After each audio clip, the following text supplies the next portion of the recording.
घर किचन की कुछ ऐसी बेसिक समस्या जिनका समाधान हम अगर हमें समय पे ना मिले तो हमारे बहुत सारे पैसे खर्च हो जाते हैं। चलिए जानते हैं कुछ ऐसे काम की यूजफुल टिप जो हमारी लाइफ को आसान बनाएंगे और हमारे बहुत सारे पैसों की बचत करेगी। वीडियो बहुत काम आने वाले हैं, वीडियो को एंड तक देखिएगा। तो पहला यूजफुल टिप मेरा आटे से जुड़ा हुआ है। जो महिलाएं पहली बार आटा लगाती है उसके लिए बहुत बड़ी दिक्कत हो जाती है कि परफेक्ट आटा कैसे लगाएं, या जो बच्चे लोग हॉस्टल में रहते हैं या ऐसा कोई फैमिली मेंबर जो पहली बार किचन में आया है और अगर उसे कहा जाए कि आटा लगाइए तो ये बहुत बड़ी प्रॉब्लम हो जाएगी कि कितना आटे में कितना पानी डालें। 2 बाउल लिए हैं, एक बाउल में मैंने भरकर पूरा आटा लिया है और उतनी ही मात्रा में मैंने पानी लिया है। अभी पानी मत डालिएगा, पहले कुछ चीजों को ध्यान से देखिएगा, उसके बाद में आटा डालना है।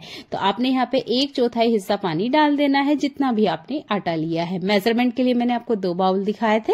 तो पहले मैंने आटा डाल दिया। हाथों की मूवमेंट को ध्यान से देखिएगा, हमें हाथ कुछ इस तरीके से चलाना है। ये देखिए, अब मैं एक और हाथ में आपको करके दिखा रही हूँ, कुछ इस तरीके से जैसे हम संतरा वगैरह या जो प्रेशर बोल को हम दबाते हैं ना, बिल्कुल उस तरीके से हमने इस तरीके से इसको चलाना है। बस आपने यही काम करना है। यहाँ है ना हमारी उंगलियों के जादू चलाना है। बस हल्के हल्के से जैसे जैसे आप घुमाते जाओगे। ये देखिए, आपका जो भी बर्तन है, ध्यान दीजिएगा, अगर आप फर्स्ट टाइम कर रहे हो या कभी कभार आप आटा लगाते हो तो गहरा कुछ इस तरीके का बर्तन लीजिएगा। परात वगैरह मत लीजिएगा, नहीं तो उससे बहुत सारा आटा बाहर चला जाएगा। इसके बाद में 1 चम्मच लीजिएगा और थोड़ा थोड़ा सा आपने पानी डालना है। जैसे कि मैंने सब्जी वाली नॉर्मल चम्मच ली है तो 1 चम्मच इतना पानी डाला। थोड़ा सा डाल के देखिएगा, ये आराम से बनता है। जल्दीबाजी में ज्यादा पानी डाल दोगे आटा खराब हो जाएगा। हल्के हल्के से बस थोड़ा थोड़ा पानी डालते जाइएगा। ये देखिए, मुझे लग रहा है थोड़ा सा और लगेगा, तो मैंने थोड़ा सा पानी यहाँ पे और डाला है। हो सके तो बचाने की कोशिश कीजिएगा, जितना हो सके पानी कम से कम पानी डालें और इस तरीके से आटा लगाएं। आपको लगाते लगाते ही पता चल जाएगा कि आटा आपस में बंधने लग गया है। जैसे कि मैंने आपको कहा, इस तरीके का गहरा बर्तन लोगे तो बिल्कुल भी आटा बाहर नहीं जाएगा। आटा को मलते वक्त आप कुछ इस तरीके से उसको इकट्ठा करती जाइए और जो आपका ये बाउल है इसको भी आपने घुमाते जाना है। तो इससे आपके 2 काम होंगे। एक तो आपका आटा बहुत जल्दी से लग जाएगा, दूसरा इस बर्तन में आपको जरा सा भी आटे का कण दिखने को नहीं मिलेगा। आटा तो लग गया है, देख लेते हैं कि पानी कितना लगा है। इसमें थोड़े से इस तरीके से निशान बनाइए और हल्का सा पानी ना इसके ऊपर आपने छिड़काव करना है। एकदम सूखा आटा मत छोड़ दीजिएगा, नहीं तो ये आटा 5 से 10 मिनट के अंदर कड़क हो जाता है। अब यहाँ आपको पानी में दिखा देती हूँ। तो हमने एक और बाउल लिया था, पूरा आटा भरा हुआ था, और यहाँ पर जो पानी हमारा इस्तेमाल हुआ है वो आधा पानी ही इस्तेमाल होता है। जितना भी आप आटा ले रहे हो उसकी आधी मात्रा में आपने पानी लेना है। मेजरमेंट के लिए आपने चम्मच जरूर रखना है। हो सकता है आधी 1 चम्मच ऊपर नीचे हो सकता है, पर इससे ज्यादा फर्क नहीं पड़ता है। तो आधा पानी काफी होता है आटे को परफेक्ट तरीके से लगाने के लिए। आटा हम लगा लेंगे। इसके बाद में गर्मियों में एक बड़ी दिक्कत होती है कि हम आटे को 5 मिनट के लिए भी खुला नहीं छोड़ सकते। ज्यादातर हम लोग क्या करते हैं, प्लेट वगैरह का सहारा लेते हैं। आपने इस बार प्लेट का सहारा नहीं लेना है। एक मलमल का कपड़ा लीजिएगा जो सिर्फ आप आटे के लिए इस्तेमाल करोगे। इस कपड़े को किसी और चीज के लिए, कुछ भी क्लीनिंग के लिए आपने इस्तेमाल नहीं करना है। इस कपड़े का इस्तेमाल सिर्फ हम आटे के लिए करेंगे। यहाँ पर मैंने आपको निचोड़ के दिखाया, पानी बिल्कुल नहीं निकल रहा है। जब आप आटा लगा ले, कपड़ा आपने गीला करना है, एक्स्ट्रा पानी निकालना है और इस कपड़े से आटे को ढकना है। वैसे तो नॉर्मल हम प्लेट से ढक सकते हैं, पर थोड़ी सी भी अगर प्लेट की वजह से हवा लगी तो ये आटा आपका सख्त हो जाएगा। तो अभी गर्मियों के मौसम में इस टिप को बिल्कुल यूज ना करें कि आप प्लेट लगा दे और 10-15 मिनट के लिए इसे छोड़ दे, नहीं तो आपको जो आटा है वो बहुत ज्यादा सख्त भी हो जाएगा और बहुत कड़क परत हो जाती है। फाइनली आखिरी में हमें उसे काट के निकालना होता है। आटा वेस्ट ही होता है, तो कपड़े का इस्तेमाल करें।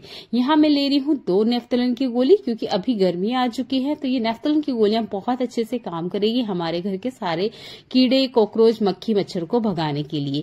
तो ये हर घर में होती है, इसी का मैं इस्तेमाल कर रही हूँ। आपने कोई भी भारी चीज लेना है और एक फाइन सा पाउडर बना के रेडी करना है। गर्मियों के मौसम में ना बहुत ज्यादा नमी होती है हवा में, इसलिए बहुत ज्यादा बैक्टीरिया भी पनपते हैं और बहुत सारी ऐसी अनचाही बीमारियां होती है जिसकी हमने उम्मीद भी नहीं की होती है, क्योंकि क्लीनिंग तो हम रोज ही करते हैं, फिर भी ये कीड़े मकोड़े घर में भागते ही हैं। स्पेशल चिपकली भी बहुत भागती है। इसके बाद में एक और चीज लेनी है, ये है डेटोल। तो 2 नेफ्थलिन की गोली ली थी तो 2 ढक्कन इतना भर के मैं डेटोल लूंगी। अगर आपके पास डेटोल नहीं है तो आप यहाँ पर लाइजोल का इस्तेमाल कर सकते हैं, जो कि हम फ्लोर क्लीनिंग के लिए यूज करते हैं। स्पून कुछ इस तरह के इस्तेमाल कीजिएगा, खाने पीने में इन चीजों का इस्तेमाल नहीं करना है। जो बाउल भी आपको दिखा रही हूँ ये एक बेकार प्लास्टिक का बाउल है, इसलिए हम इसका खाने पीने में इस्तेमाल नहीं करते, सिर्फ इस तरह की जब कुछ काम होता है तभी मैं इसका इस्तेमाल करती हूँ। अच्छे से मिक्स कर लीजिए। इसके बाद में लीजिए एक एल्यूमिनियम फॉइल पेपर, इस तरीके से अच्छे से कवर कर दीजिएगा और इसमें छोटे छोटे से छेद करना है। अब आप इसे ना हर घर के उस कोने में रख सकते हैं जहां आपको लगता है मक्खी इकट्ठा होती है, मच्छर इकट्ठा होते हैं या बैक्टीरिया पनपने की जगह हो सकती है। आप चाहें तो इसे डाइनिंग एरिया में भी रख सकते हैं, बेड के पास में भी रख सकते हैं। हल्की हल्की सी महक आती रहेगी और कीड़े कॉकरोच घर से भागते रहेंगे। अगर आप इस तरीके से इस्तेमाल नहीं करना चाहते तो दूसरा तरीका मैं आपको बता रही हूँ। इसके लिए लेना है एक बर्तन में पानी, लगभग आधा लीटर, इससे ज्यादा पानी नहीं लीजिएगा। 1 चम्मच भर के यहाँ पे नमक लेना है, सफेद वाला जो हम खाने में इस्तेमाल करते हैं। इसके बाद में एक और चीज लगेगी हमें यहाँ पर, व्हाइट विनेगर। अगर व्हाइट विनेगर नहीं है तो आप नींबू ले सकते हैं। व्हाइट विनेगर लेने का फायदा ये है कि जो सॉल्यूशन हम बना रहे हैं ये आराम से 15 दिन चलेगा। अगर आप नींबू का इस्तेमाल करते हो तो 2 से 3 दिन के अंदर ही आपको ये सॉल्यूशन खत्म करना होगा, नहीं तो ये खराब हो जाएगा। इसलिए आप जितना हो सके विनेगर का ही इस्तेमाल करें। आधा लीटर पानी में 4 चम्मच इतना हमने विनेगर इसके अंदर ऐड करना है, जैसे मैं आपको दिखा रही हूँ। अच्छे से दोनों चीजों को मिक्स कर लीजिएगा। पानी मिलाकर ये 3 चीजें हो चुकी हैं। अच्छे से मिक्स कीजिए और जो हमने फिनाइल और नैफ्थलीन गोली मिक्स करी थी वो आपने इसके अंदर ऐड कर देना है। अच्छे से इसको मिक्स करने की कोशिश कीजिएगा। मुझे नहीं पता यहाँ पर क्या गड़बड़ हुई थी, क्या गर्म पानी नहीं था कि ठंडा था या टैप वाटर में कुछ प्रॉब्लम है, आई डोंट नो, बट ये देखिए लम्स बन रहे थे। तो कोशिश कीजिएगा यहाँ पर डेटोल की बजाय लाइजोल का ही इस्तेमाल करें, इससे ना इसमें लम्स नहीं बनेंगे। शायद डेटोल और फिनाइल की गोलियां मिक्स करने की वजह से ये लम्स हो रहा था, पर कोई दिक्कत नहीं है। जितना लाइजोल है या जो भी फिनाइल हम इस्तेमाल करेंगे वो सारा का सारा ना पानी में मिक्स हो जाएगा। तो हमें इस पानी को स्टैन करके इस तरीके से निकाल लेना है। नैफ्थलीन गोली है वो भी अच्छे से इसके अंदर मिक्स हो गई थी। पानी काफी ज्यादा स्ट्रांग है। इसको अपने स्प्रे बोतल में डाल लेना है, जैसे मैं आपको दिखा रही हूँ। अब गर्मियों के मौसम में ना मक्खी और मच्छर ये 2 चीजें तो बहुत ज्यादा परेशान करती है, ऊपर से चिपकलियां बहुत भागती है। तो आपके घर की जितनी भी वॉल वगैरह है उस पर आप स्प्रे कर सकते हो, पर्दे वगैरह पे स्प्रे कर सकते हो, और जो हमारे जाली वाले गेट होते हैं ना उसके आसपास बहुत अच्छे से आपने ये स्प्रे करना है। 3-4 दिन कंटिन्यू कीजिएगा, फिर एक एक दिन आप अल्टरनेटिव करते जाइएगा, फिर आप हफ्ते में एक बार कीजिएगा। मच्छर कम हो जाएंगे आना। ऐसा ही और काम का यूजफुल टिप, कुकर का तो हमारी डेली लाइफ में हम बहुत ज्यादा यूज करते हैं, पर कुकर इनसाइड से पीला हो जाता है। तो ये जो व्हाइट वाला टूथपेस्ट होता है ना ये बहुत अच्छे से काम करता है। जो भी हो यूज कीजिएगा। मेरे पास एक कोलगेट है, मैं इसका यूज करके बता रही हूँ, थोड़ा सा ही लगेगा। अब अच्छे से आपने यहाँ पर चलाना है, जैसे मैं आपको दिखा रही हूँ। तो यहाँ पर जो ग्रीन स्क्रब मैं यूज करी इसको पहले से मैंने पानी से हल्का सा गीला कर लिया था। अब अच्छे से आपने चलाना है। आप खुद देखेंगे इसके अंदर जितना पीलापन है ना वो निकल जाएगा, क्योंकि नॉर्मल जो हमारे बर्तन का साफ करने का तरीका होता है ना उससे क्लीनिंग नहीं होती है। अगर होती भी है तो दाग धब्बे निकलते हैं, पर हल्का सा जो पीला पीला से निशाना हो जाता है, ये आलू अंडा बॉईल करने की वजह से जो एक काली सी परत हो जाती है स्पेशल कुकर के अंदर, तो वो बहुत बुरी लगती है देखने में। तो जब आपको ऐसा लगे कि आपका कुकर बहुत ज्यादा गंदा हो गया है, तब आप यहाँ पर ये जो टूथपेस्ट है इसका इस्तेमाल कीजिएगा। अगर फिर भी आपको लगता है कि नहीं भाई गंदगी निकल रही है, तो आप इसमें 1 चम्मच इतना नमक भी ऐड कर सकते हैं। नमक ऐड करते समय इस बात का ध्यान रखें, सिर्फ जितना टूथपेस्ट लिया है उतना ही नमक डालें, बहुत ज्यादा क्वांटिटी में मत ले लीजिएगा, और अच्छे से हल्के हाथों से आप चलाइएगा। वैसे तो कोलगेट से ही बहुत अच्छे से क्लीनिंग हो जाती है, पर अगर आपको लगता है नहीं हो रहा है तब जाके आप नमक ऐड कीजिएगा। जितना हो सके ग्रीन स्क्रब से ही आप क्लीनिंग किया करें। स्टील का जूना ना इस्तेमाल करा करें इनसाइड कुकर की तरफ, क्योंकि उस पर बहुत कड़क हाथों से जब हम स्क्रबिंग करते हैं तो धीरे धीरे करके ये बर्तन अंदर की तरफ से घिसता जाएगा। तो अच्छे से मैंने इसको स्क्रब कर लिया है। इसके बाद मैं नॉर्मल पानी से इसे क्लीन करके भी आपको दिखाऊंगी। तो अच्छे से बढ़िया से मैंने इसको क्लीन किया है, क्योंकि लगभग 1-1.5 महीने से शायद मैंने इसको क्लीन नहीं किया था, पर अब ना अंदर की साइड बहुत ज्यादा पीले पीले से दाग आ गए थे जो बिल्कुल भी देखने में अच्छे नहीं लग रहे थे। तो मैंने ये वाला टिप यूज किया है। आप इस टिप को सेम स्टील के बर्तन के लिए भी यूज कर सकते हैं, क्योंकि जब भी हम स्टील के बर्तन को कंटिन्यू यूज करते हैं तो वो भी इनसाइड अंदर की तरफ से पीले निशान बनने लग जाते हैं और बाहर की तरफ से काले काले निशान होने लग जाते हैं। तब भी नमक कोलगेट का टिप बहुत अच्छे से काम करता है। अगर आपके घर में छोटे बच्चे हैं तो कोशिश कीजिएगा कि आप हरी मिर्ची को ना कट करें। फिर भी अगर किसी मजबूरी में काटना पड़ रहा है तो कुछ सावधानी रखें। और जिन लोगों को मिर्ची काटने से एलर्जी होती है या किसी की स्किन बहुत ज्यादा सेंसिटिव होती है कि मिर्ची जैसे ही कट करी थोड़ा सा टच हुआ तो वो हाथों में जलन करती है। मेरी स्किन आज से 10-12 साल पहले बहुत ज्यादा सेंसिटिव थी। मैं टच भी नहीं कर सकती थी, टच भी करती थी तो इतनी ज्यादा दिक्कत होती थी कि पूरा दिन हो जाता था, कभी कभी तो 24 घंटे से भी ज्यादा हो जाता था कि हाथों में से जलन नहीं जाती थी। जिनकी स्किन सेंसिटिव है उनके लिए बहुत ज्यादा ये प्रॉब्लम है।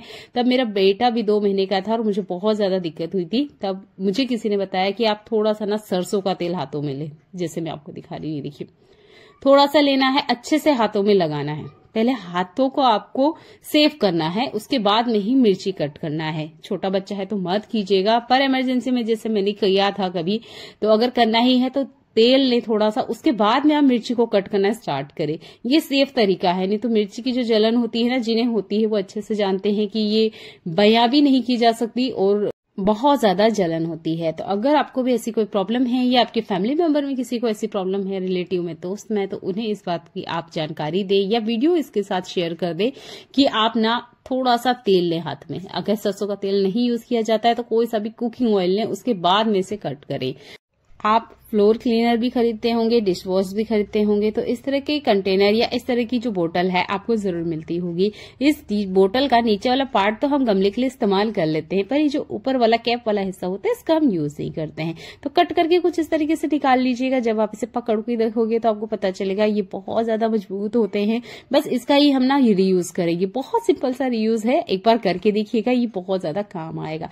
बहुत बार ना हमें कोई चीजें हैंग करनी होती है या टांगना होता है, तो बड़ी दिक्कत होती है कि उन्हें टांगे कहाँ, दीवार में हम छेद कर नहीं सकते। तो आप ना ये वाला टेप का यूज कीजिएगा। ये व्हाइट वाला ट्रांसपेरेंट डबल टेप है और बहुत अच्छे से काम करता है।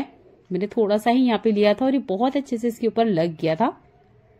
इस तरीके से आप लगा दीजिएगा। इस साइड मुझे लग रहा था शायद नहीं लगेगा, इसलिए मैंने जो ढक्कन वाला साइड है ना वहां पे लगा के देखा। इसे देखिए बहुत अच्छे से यहाँ पे लग गया था।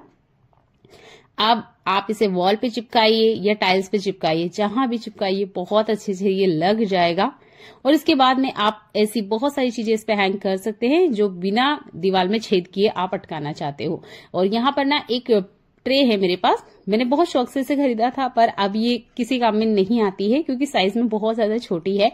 तो मैं इसका भी इसी तरीके से यूज करूंगी। ये जो टैप है ना, इसका मैं यूज कर रही हूँ और इस तरीके से लगा के आप वॉल पे चिपका सकते हो। ये देखिए बहुत सारी ऐसी महंगी चीजें हमें मार्केट में अवेलेबल होती है, पर हमारे घर में भी कुछ ऐसी चीजें होती है जिसको हम किचन को डेकोर करने के लिए इस्तेमाल कर सकते हैं। ये टेप बहुत अच्छे से काम करती है, आप इसे जरूर किचन में रखा करें। देखने के लिए धन्यवाद।